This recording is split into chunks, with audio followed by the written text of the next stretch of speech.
Good afternoon and welcome to Law and Crime. I'm Angelica Spanos. Thanks so much for joining us this afternoon.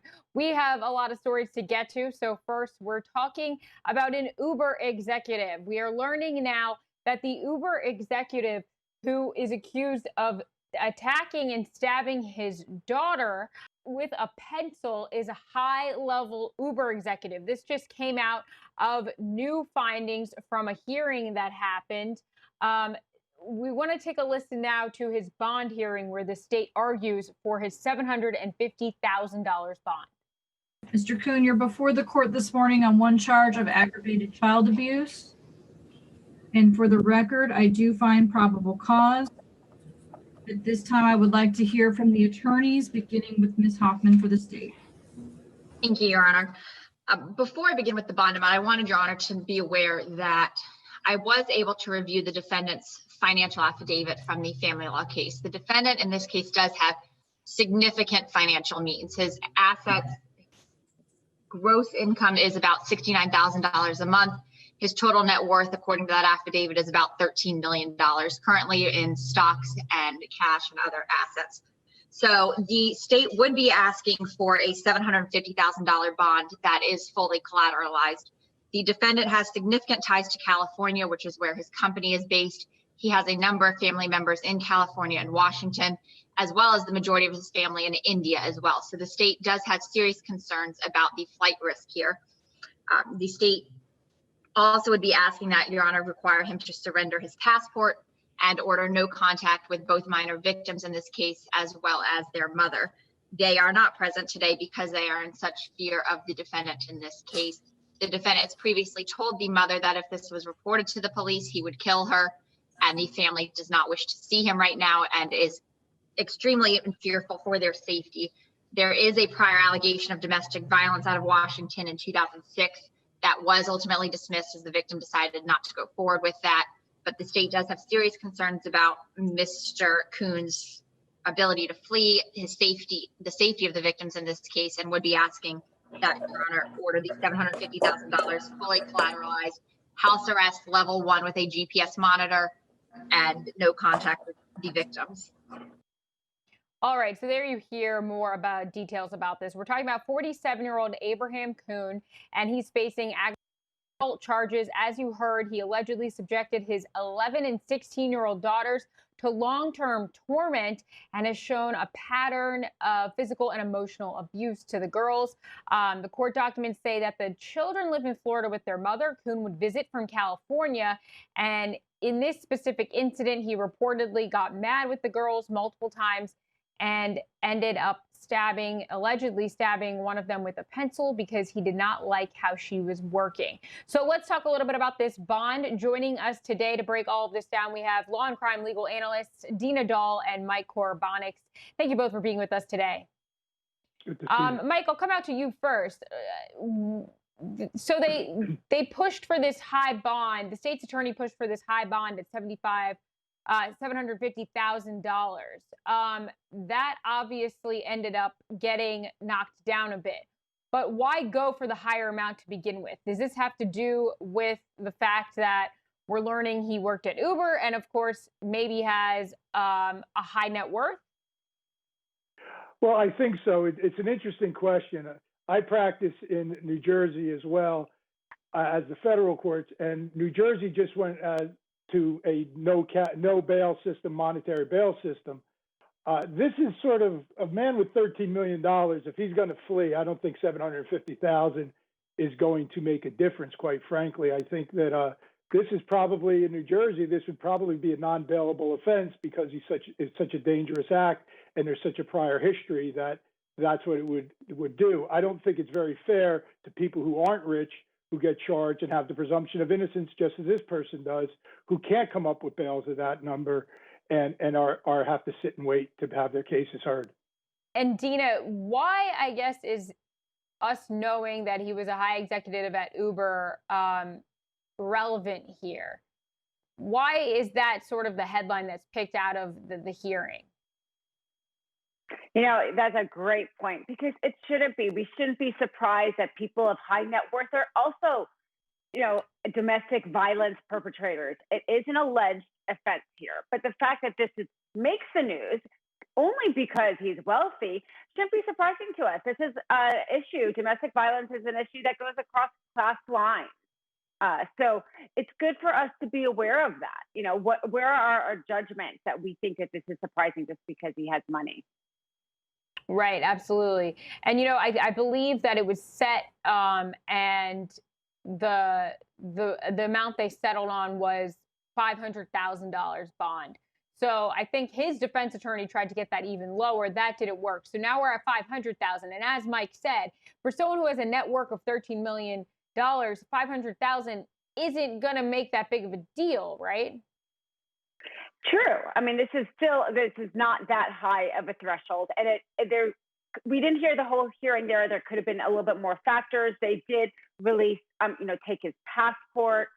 So there could be things there that he showed that he wasn't so much of a flight risk, and beyond the fact of money. I think it's interesting here because, like you said, Uber has made the headlines in this, and the CEO of Uber is actually a former federal prosecutor himself.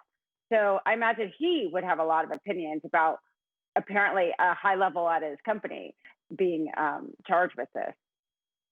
Interesting. All right. Thanks, Dina. Let's move on because we have a clip from the defense from the bond hearing. Let's see what they had to say. No disputing the wealth of my client. He is tied to the community. He's a high-level executive at Uber. He has significant wealth. There's no question. I want to point out something from the probable cause affidavit, which is important. This being a contentious divorce, Mr. Schiller's here because of that, and I have some background on that. There's allegations of parental alienation against mom, and I'm not going to argue the divorce, but they do tie in. Most importantly, the alleged injury in this case that the charge and the allegations arise from, it looks like an 18-month delay in reporting these. So in other words, this injury was allegedly a pencil into a hand and lead in the hand from 18 months ago to the time it was reported to law enforcement. So again, that puts some question on, the validity of the allegation. Is this another ploy in the divorce case?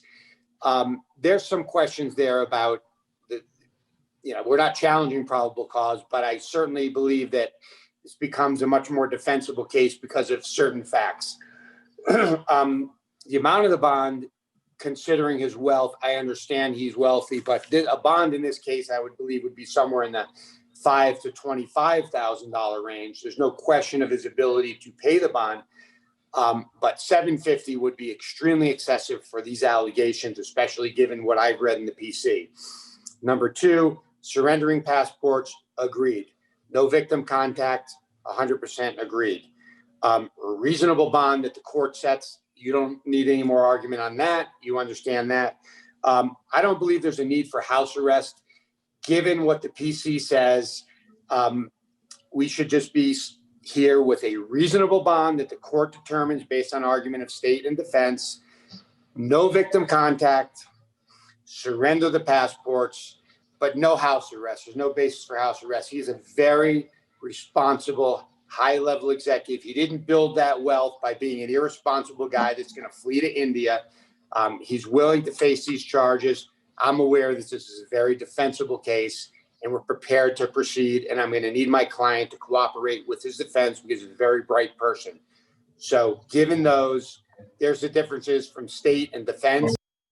All right. So that was Kuhn's defense there. And we heard his attorney picking a bit at the credibility of the mom. And he brings up the fact that these two are going through a divorce. So maybe this is a ploy here in part of this whole divorce settlement.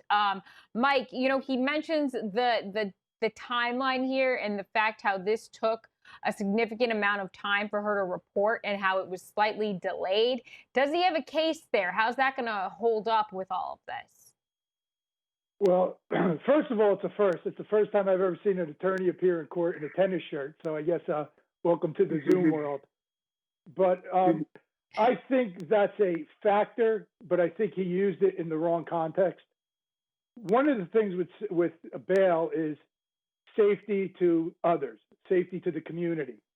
his argument would have been much stronger had he said that for 18 months, we haven't had anything happen since this alleged incident, so he's not a danger to anybody. Because that is a double-edged sword, his argument, because one of the things they're claiming is intimidation. Maybe it took them 18 months to get the courage to come forward and make these allegations. That's where I think the prosecution is going to fight that argument. So I don't think it was a very good one. And then we heard about the house arrest, which I believe they're not moving forward with. Speak to that. The house arrest, my understanding is he's not under house arrest, but he's under GPS monitoring. So they know where he is at all times. So if anything occurs, they know where he is. I think that's usually a pretty much a sort of settling issue between both the state and the defense, because the state gets what they need because this person they'll be able to track. And Dina, final thoughts on this. What happens next moving forward? How do you see this playing out for Kuhn here? This is a tough one. I mean, I felt really badly for the mother and children here who are alleging this, because here this has now become a national story because of who this man is, and it could be reason why it is so hard to come forward with something like this. I'm a mediator. I also just wish people could kind of resolve things out of court. Sounds like there is a divorce dispute here. But the fact that he also had domestic violence allegations against him in 2006 that were dropped, and then this, and it took them a while to come forward, there might really be here some intimidation, and these allegations may very well be proven in court and not something that they can resolve outside of it. But my sympathy goes out to the women, the mother and the children, if this is true, that this has now become, such a national attention on this issue. Absolutely. And who knows if this would be a national story if he didn't, in fact, work at Uber. We don't know that, but it's definitely worth thinking about. Dina Dahl, thank you so much. We're going to take our first break right now. Stay with us. Plenty more after this on the Law and Crime Report.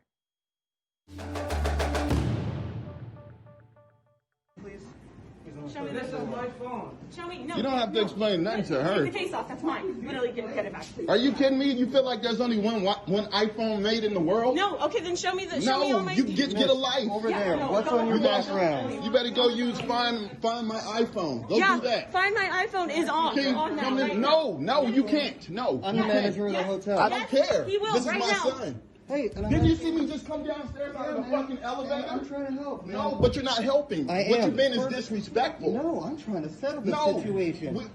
My son has nothing to do with her. No. I'm trying to figure out what's going on in the lobby. Then show me the proof. No, he's not leaving. Show me the proof. Are you kidding me? You better get on. I need you away. Let's go, kid. I need you away. I'm sorry. Better get on. We have you see two black people? No, I'm not letting him walk away with my phone. Wait. Better get on somewhere, lady. All right, that was video taken at the Arlo Soho Boutique Hotel last month. In the video, you see a woman there who's kind of making claims against this man's son, the man who's speaking up in honor of his son. Basically, you saw that the man and his son tried to leave. The woman approached them saying that, "I'm not letting you leave. You took my phone." They get in an argument. They go shouting back and forth. And then she ends up eventually on the floor. It's unclear how she got there, but she approaches them again and shouts for her to get her hands off. And of course, the video then cuts out. But basically, the woman has been identified. This is Maya Ponsetto. She is charged with assaulting the son and accusing him of stealing her cell phone. And now this happened a week later after the incident in New York. The 22-year-old woman was just arrested in California. So she was arrested with a fugitive warrant during a traffic stop in which she had to be forcibly removed from her car. I'm reading that she wouldn't get out of her car. She was actually followed by police all the way to her house. That's when she was pulled out of the car. And she's now in custody pending an extradition hearing. This is an interesting story. Another example of everything and anything being caught on camera via cell phone here. Mike, what do you make of this? Being a white middle-aged male, it's very difficult for me to speak about what this father was going through with his son in this incident. I think I'll learn more if I listen to as this develops, his perspective on it. One thing I can say is I think the father showed a tremendous amount of control while his son was being accused of a crime he had nothing to do with. This will play out, and it'll be interesting to see. But it's a horrible situation, and I think it's very, very bad what happened to the father and the son.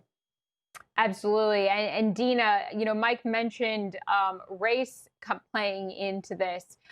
Do you think that is a factor here? I don't think there's a doubt.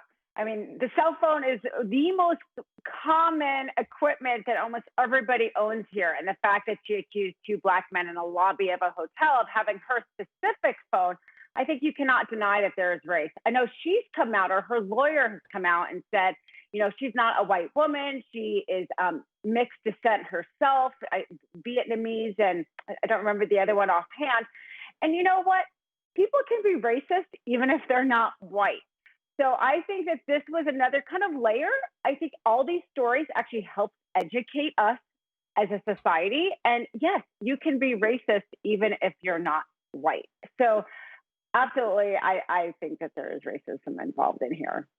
Yeah, that's a really good point that you bring up about, people can be racist if they're not white. And her attorney saying, well, she's not white, she's a mixed ethnicity, doesn't actually really matter in this case. I'm also seeing that she said that she was concerned about facing charges over this because she said, this is not who I am. She was, just trying to defend her property or whatever. But it begs you to think, if this wasn't caught on camera, I guess, would we be talking about this? Would there be charges? Would we even know about this, Dina? No, probably not. It would be he said, she said situation. And we're seeing this more and more, right? Even with just police shootings, the more video footage that is taken, the more we are all aware of actually, acts of racism and acts of violence that Black people have been subjected to for hundreds of years. And we are all, the rest of us, coming much more aware of it because of the constant video footage of even this, which is, a rather small altercation, but the meaning behind it is just so big. And that's why we are all just kind of stunned. I think a lot of us are stunned at this story, to be honest. And I know the hotel manager got criticized about this. When you're a business owner in this situation and something like this is happening in your establishment, are you obligated to step in here? Do you kind of let it play out and stay out of it? It's a tough line if you're the business owner, or in this case, the hotel manager who I believe saw this happen. Absolutely. And I keep thinking about his involvement because she kind of listed an authority to help her in this. And he immediately kind of takes her aside and asks to see the phone. And this is another example of how this kind of training, we talk about anti-racist training in the police force, is helpful for all of us and in the workforce as well, because the fact is he had a conflict and he needed to kind of diffuse the conflict, but his actions did not do that. He immediately took one person's side and helped move that side forward, which was completely counterproductive. And in the moment, he probably wasn't able to think this through. And that's why training in advance is so helpful, because in the moment, we often cannot clearly think through how to act. All right, Dina, thank you. We're going to switch gears right now. Another story I want to talk about. Music mogul Dr. Dre is still in the hospital following a brain aneurysm. However, he's in stable condition and tweeted he will be out soon and is, quote, doing great. While in the hospital, though, things were not so great at home. His hilltop mansion in Los Angeles was targeted by 4 burglars around 10 o'clock earlier this week. Responded to a report of 4 suspects who fled from the mansion after being spotted by Dr. Dre's security team. The crooks had crowbars and other tools on them, alluding to that they were going to do some damage. They were arrested and the investigation is ongoing. So is it a coincidence that this happens right as he is in the hospital? What do you think, Mike? It may very well be, but yes and no. Sometimes that people who are planned professional burglars look for things, look through obituaries, see when things are happening, when people won't be at their home. However, it appears here not many people have security teams at their home, so I don't think whether or not Dr. Dre is in his home or not makes much of a difference, because it appears that mansion will be always protected. So these seem to be very professional burglars. Yeah, and especially they likely knew that this area was a high-profile neighborhood, and they weren't just randomly going down a street that probably has gates and things like that in these large compounds, in these multi-million-dollar homes. So it seems like it could have been, as you said, skilled burglars here. Any other thoughts on this? I know I was reading that Dr. Dre is also in the middle of a divorce battle. So he's, going through this divorce, going through his health issues, and now this. Not a great week for him, huh? No, I guess it's not. There's nothing worse than coming home from the hospital and understanding your home has been invaded. And Dina, did you want to weigh in on this at all? Just really quickly, I'm out here in California, and during the World Series 7 game a few years ago, the Major League Baseball player Puig had his home broken into while he was playing that game. So there's definitely a precedent here in Los Angeles for high-profile celebrities to have their home burglarized when somebody knows they're not there. They lost that game. Puig went home, losing that World Series 7 game to a home that had been burglarized. So here, in both situations, it's just kind of a sad attempt by somebody to take advantage of somebody, not being available. It's too bad. All right, Dina Dull, Mike Koribanics, thank you both. We're taking a break right now. Plenty more top headlines of today when we come back. Stay with us.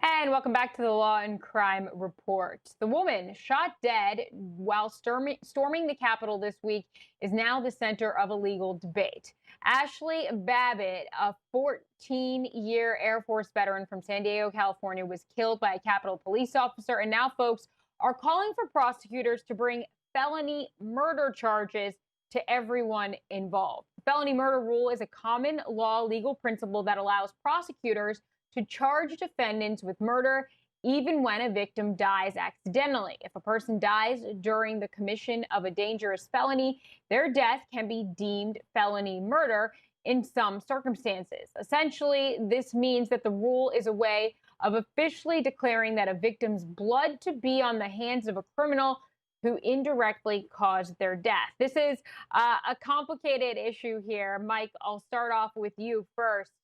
Are there limitations to this? What do you think of the felony murder charge that's being discussed surrounding this? Is it even possible? I don't believe it is, although each jurisdiction, of course, is unique. But basically, felony murder is an enhanced penalty for the participants. The allegations or the investigations so far shows one of the participants didn't cause the murder or the death, because it's not really a murder if it's a self-defense. But this person, as I understand, was not killed by a participant in this act of sedition. This was killed by a law enforcement protecting the Capitol as he was being an onslaught of these people were coming through a window. So no, I don't think it's applicable in this case. And do you think the fact that it's not applicable will cause even more of an uproar and reaction about this? Because obviously this is a very touchy and heated issue right now. Listen, there will be, because this right now is such a high emotional situation we're in, and everybody's minds are moving quickly and everybody's coming to conclusions. It's going to take a long investigation. It's going to take a lot of time to sort through this, and people should just take it one step at a time and let every person who is involved in these investigations go through their investigation. All right, thank you. And I agree with you. I think that there needs to be a lot of more details to come out. The investigation is obviously still ongoing. Dina, the felony murder rule, I believe it applies when a specific crime occurs and the principal or an accomplice commits a murder, and we're presuming that the police officer did this in self-defense. So does that just mean that the rule doesn't apply? I'm just trying to break this down again for layman's terms here, Dina. Yes, and Mike was mentioning that every jurisdiction is different, and I think this is why it got so much attention, because in a state like California, if you are committing a felony and somebody dies, right, as a result of this, maybe not the police officer is doing it, but somebody dies, then they can get caught up in this. But in fact, the federal felony murder rule is very restrictive. It requires certain types of felonies. So even despite the fact, because I think now we're getting reports that actually one of the police officers died as a result of this injury. And I know there was a little bit of dispute about that, but if that's confirmed, okay, so if that is confirmed, then this would apply in other jurisdictions, a felony murder rule, because a peace officer dying, as a result, now you have somebody that wasn't killed by the police, right? But even in, as a result of this capital, I don't think the federal murder rule would apply because it is so restrictive as the types of felonies. It literally lists like 5 of them, and there is nothing that applies in this situation. Again, if that same thing happened here in California, the federal murder rule probably would apply because we are not as restrictive here. So they clearly committed many felonies that day. And now we have somebody that did die as a result of their felony. And a lot of people would be charged under murder with the felony murder rule in a jurisdiction like California. But it appears that probably is not going to be the case unless we get more details. But it does not look like they have committed one of those very specific crimes that are listed under the federal felony murder rule. All right, Dina, Mike, thank you both. Complicated. We will definitely be following that and bringing you any updates as we get them. We're going to move on now. A 31-year-old man who's serving a life sentence in Missouri for murdering his girlfriend's abusive mother is asking a judge to set aside the criminal case that ended with his murder conviction. Nicholas Godejohn made the request in a post-conviction relief filing. The case and its aftermath, this drew a lot of media attention as authorities say that Godejohn's former girlfriend, Gypsy Blanchard, manipulated him into killing her mother. She was given a 10-year prison sentence for her role in the 2015 death of her 48-year-old mother. Let's now listen to Godejohn here saying that his evil side made him do it. That I don't know if she told you, I don't know how much she told you about me, but the me you're talking to right now is my normal good self, and that's the reason I feel the guilt I do. Okay. But the one who actually did all this, the thing is, the good side of me, originally refused to do it. Okay. And that's the reason why it was instant that it happened right away. Okay. Because my evil side is what actually did it. Okay. And, what was it? The one thing he said was, you're dead to me, is one thing he said. Who said? That part of me said. Okay. My evil side of me said. Okay. And he says... No, I want to know what you said. Was you saying anything to Dee? No, I didn't say anything to Dee, because that side of me wasn't me. Okay, did that other side say something to Dee? Yeah. What did that other side say? The other side, that's one of the things that the other side said was you're dead to me. That's one of the things. Okay, what else? Oh my gosh, there's so many things and I can't remember them all. Was you just saying them? You know, some people sometimes just ramble. No. Okay. No, I didn't ramble. Okay. But,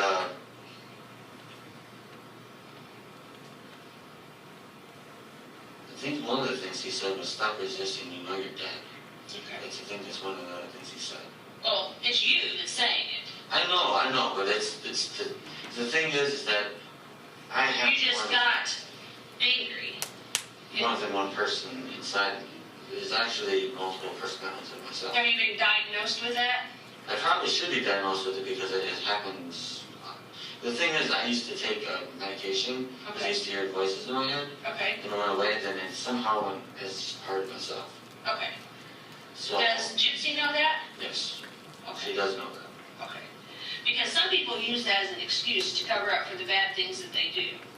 So if that's what you're doing, that probably isn't a good idea. That's not being a man and standing up and doing what's right. If you're gonna do like I said, I told her my part of me, you're talking about the good part of me.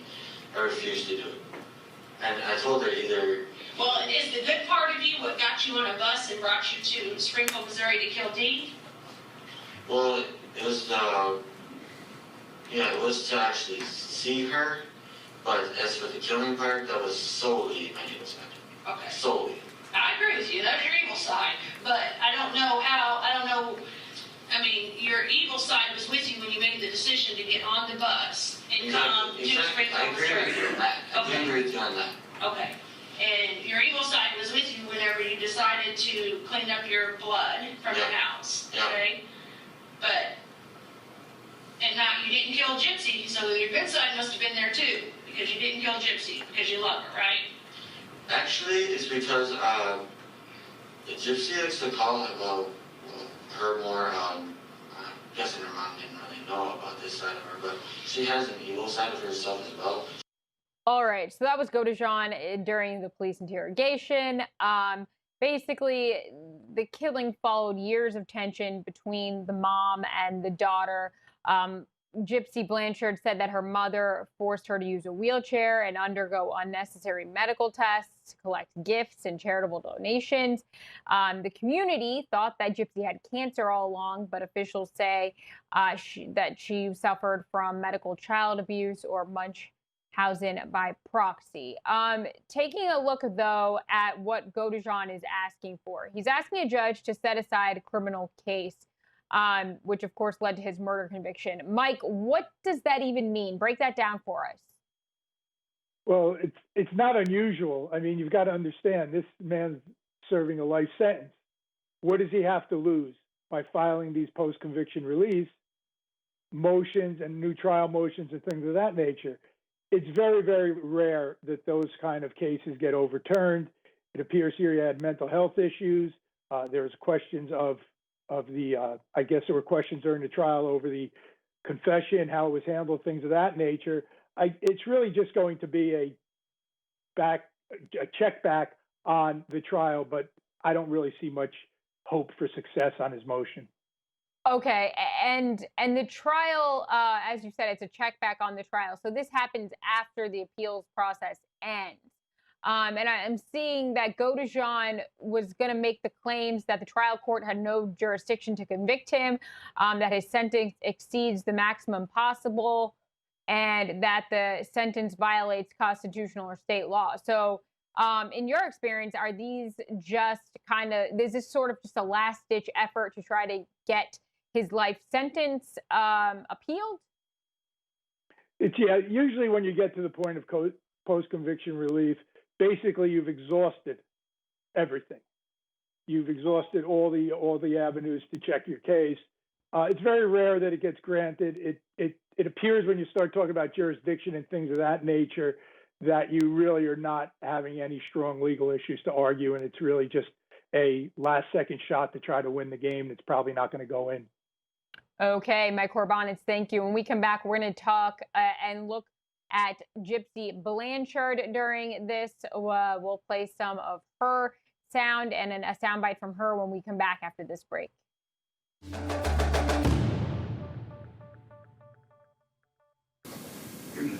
Did you send videos to each other? Yes, sir. Prior to March of 15, when you indicated you met Mr. Godejan for the first time in person, had your mother met him? No, sir. Did she know he existed? No, sir. Why is it she didn't know? Because it was a secret relationship and my mother would never allow me to have a boyfriend. Why not? Because she controlled every aspect of my life. Did you and Nick ever talk about the fact that you were not allowed to date? Yes. How many times do you think? I don't remember. Did you and your mother ever have any discussions about whether you were ever going to be able to date? Yes, sir. Did you and Nick talk about that? We may have. What did your mother say about your ability to date going forward? She said that it would never happen, that she would never allow it. What about marriage? Did you and Nick ever talk about marriage? Yes. Did you and your mother ever discuss whether or not you'd be able to get married someday? Yes. What did she tell you? She said that she wouldn't allow it. All right, welcome back. That was Gypsy Blanchard there. She's speaking about her relationship with her mother. Again, we're talking about the case here of Nicholas Godejean, her boyfriend, who is a 31-year-old man. Her boyfriend at the time is serving a life sentence for murdering her mother. Now, they were dating at the time, and as Gypsy was saying, their relationship was not great. The mom is had a hold on her daughter and wouldn't let her do a lot of things. Said that, you know, Gypsy had to use a wheelchair. She had to do all these medical treatments and tests. And it was known in the community that she had cancer, but she didn't. And officials are saying that she suffered from this Munchausen by proxy. So we heard Gypsy speaking there about their relationship. Her mother obviously killed by Godejean and is serving this life sentence. She herself is serving a 10-year prison sentence for her role. Dina, we haven't heard from you on this yet. What do you make of, you know, him trying to dismiss these criminal charges and, of course, this case in general? I agree with Mike on this. This is his last chance. The appeal process is generally about just maybe the more technical calls the judge made. You know, how did the court get run? How did the case get run? And now, at the end of the day, our justice system gives a convicted defendant one last chance to see, you know, was it okay by the Constitution? Was there any due process? Were his due process violated? You know, did he have an ineffective attorney? You know, or is he being subject to unusual punishment in his sentencing? And it's great that we have this, because if that were the case, you know, we would definitely, as a society, not want to convict and put somebody in prison who was unconstitutionally convicted. But the fact is when you've gone this far in a case through the appeals process, usually, you know, this type of thing would have been kind of uncovered, discovered, and, you know, found much earlier in the process. And the fact that it hasn't, usually an appeal and a post-conviction process isn't successful for the defendant because there were so many other avenues for problems in the case to have been resolved. Okay, so again, it's his last-ditch effort to try to get those charges dropped. Likely not going to happen. We will be following that and keep you updated on any new developments there. We're going to switch gears now. The Boston Marathon bomber Zohar Tsarnaev is suing the federal government. Tsarnaev followed a suit for $250,000, saying that his treatment at the Colorado prison that he's serving a life sentence in is unlawful, unreasonable, and discriminatory. The lawsuit says that a white baseball cap and a bandana that he bought in the prison commissary were confiscated from him.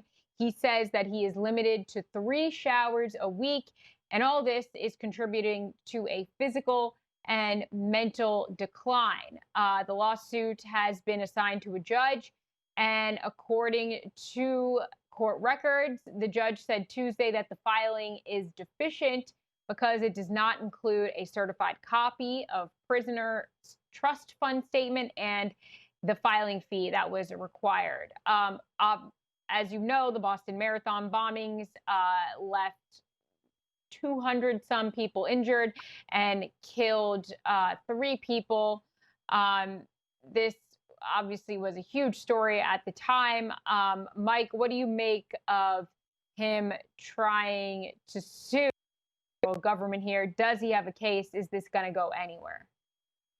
This will go nowhere. I don't see it going anywhere. It's almost similar. What has he got to lose? He's sitting in jail. He's probably in protective custody because of the nature of his offense. But that's part of his punishment, and I don't see this going anywhere. Anybody could file a lawsuit. Whether or not the filing's accepted or it proceeds is a whole nother avenue, and that's not going to happen here. Right, especially when at the time, and maybe still, this guy was one of the most hated people ever in the world, in America, and he's trying to say that he's suing the federal government who put him away after his awful act. Dina, do you agree with Mike? You don't think this is going to go anywhere? Yes. First of all, 3 showers a week seems very reasonable to me. So that I think has no chance.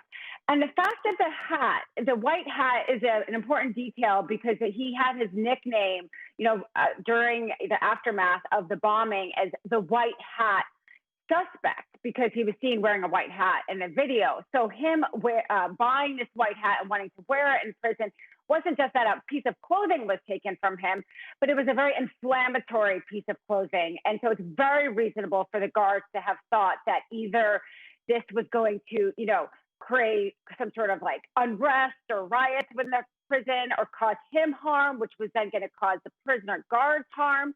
So both of these things were very reasonable, I believe, and so much so that I actually wonder if his whole point of filing was just to get news attention because it doesn't make much sense to me. And most lawyers would, I think, have looked at this and thought that he didn't have much of a case. And why the $250,000? That's a large amount, right? Yes, exactly. And that's why, in a way, I think it seems to me maybe some attention getting on his part because, a shower's worth that much money or this hat worth that much money. Neither one of those really kind of makes sense from a legal standpoint.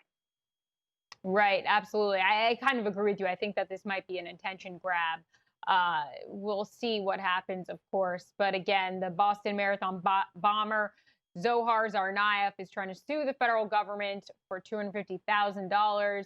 We will see what happens with that. Any new details on that, we will keep you posted here on the Law and Crime Report.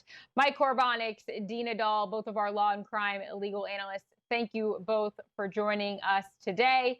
We went through all of our top headlines. We have plenty more after this. We are going to go back to our regular scheduled programming.